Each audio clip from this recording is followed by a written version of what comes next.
May I ask Paul Weston to grab a mic and join this conversation?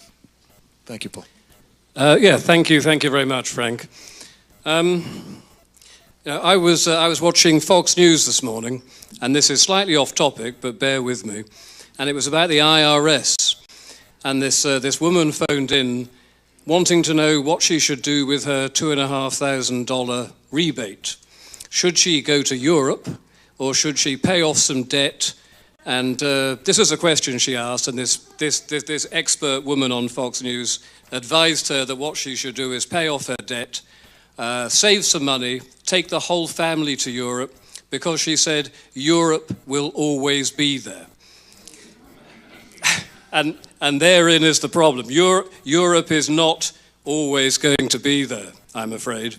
And it's very hard following Lars here, because he's explained the problems in Denmark and Europe as a whole.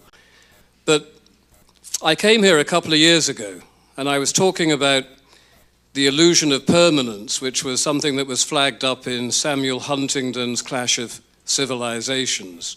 And this idea that tomorrow is going to be the same as today, and next week is going to be the same as this week, and next year will be the same as this year. And that's pretty much true. But then when you start looking in terms of decades, everything changes. And 2025 in Europe will be very different to 2015. And 2035 will be different to 2025 ad infinitum. And this is purely down to demographics. You know, the English have taken on board the preaching of the feminist groups, and we no longer have enough children. And we're now down to 1.5 child per couple, which means tomorrow's generation is 25% smaller than today's generation. But the Islamic immigrants coming in are averaging 4 children per couple. And that's not just per couple, because they also have 4 wives. Not all of them, but some of them. So some of them are having 16 children per one man. And if you project these figures forward, you suddenly start realizing that the normal demographic growth of a country is changing entirely. And furthermore, when the average English woman, if she can be bothered to have a child at all, is in her mid-30s or early 40s, these Muslim women are having children aged 16 to 21. So their generation is much faster than our generation. And when you look back to for example, the 1970s, we had something like 200,000 Muslims in Britain at that time. But every decade they've doubled since then. So the 200,000 became 400,000, became 800,000. We're now up to 3.2 million. And they are all young. You know, not all of them are young, obviously, but their demographic, most of them are under the age of 15, which is the future breeding age, to put it bluntly, and the future fighting age.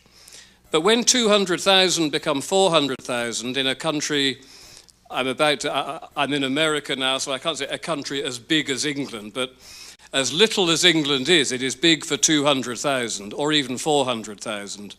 But when the 3.2 million today become 6.4 million tomorrow, it is completely different to the 1970s doubling of a couple of 100,000. And then we are really going to start to notice the rise, not just in demographics, but as they grow, they start demanding more and they start pushing more. And because they back this up with terrorism and with jihad, the government listens to them. You know, when Muhammad said, "I have been made victorious through terror," he's speaking absolutely the truth. And our government understands the fact that they are frightened of Islam. And Islam pushes and our government buckles. There is a reason why Islam translated means submission. They know exactly what they're doing. They push, we submit. And that's what's happening in Britain, and of course with Lars in Denmark, and all across Europe. And you particularly, I came here really today to make the point that do not let what has happened in Europe and in Britain happen to America. But we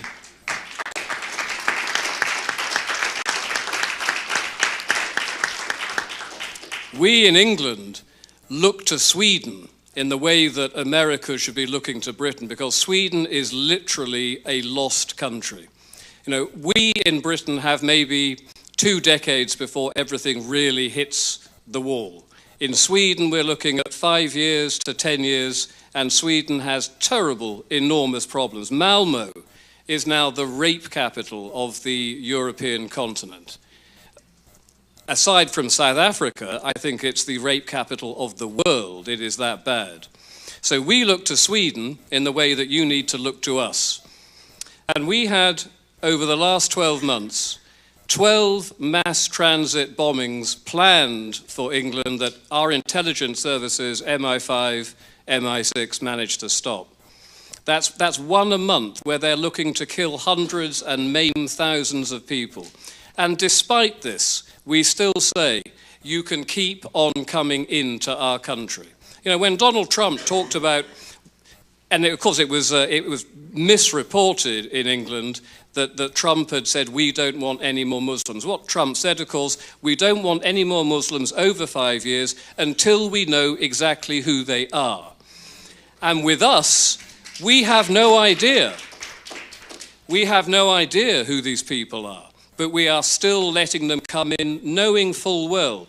Europol, I don't know if you've heard of Europol, this is the rather sinister European police force who can cross borders and arrest people and take them out of England and back to Brussels or some sort of other similar Lubyanka sort of place.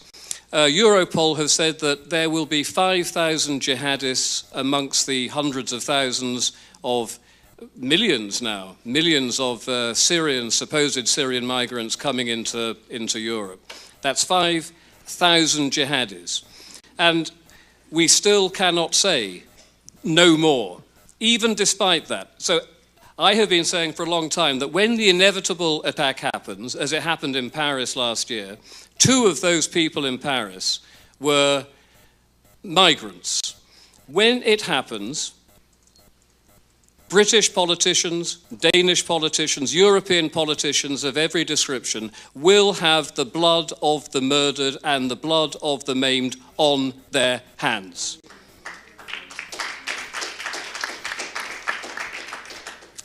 And the problem we have is not just letting them in. You know, when we had our own version of, much smaller, but when we had our 2005 mass transit bombings in London, the police commissioner, Sir Ian Blair, said afterwards that Islam and terrorism are 2 words that do not go together. The assistant police commissioner said exactly the same thing. Tony Blair said exactly the same thing. We had, a couple of years ago, Fusilier Lee Rigby, a serving British soldier, murdered in the streets of London, run down by a car, and while he was still alive, they tried to decapitate him. Again, David Cameron, a supposedly conservative prime minister, came out and said that Islam has nothing to do with this, and this is a perversion of Islam. These guys were standing there with blood on their hands, waving the Quran, saying, we have been ordered by Allah to do this. And despite this, Cameron says, it has nothing to do with Islam. And this total denial, this complete denial, and it's not just Cameron, it is all across Europe, this denial of what Islam is going to be the downfall of Europe. Because by the time the politicians have finally got the balls to stand up and tell the truth, it may be too late at that time from demographic reasons to actually do anything about it.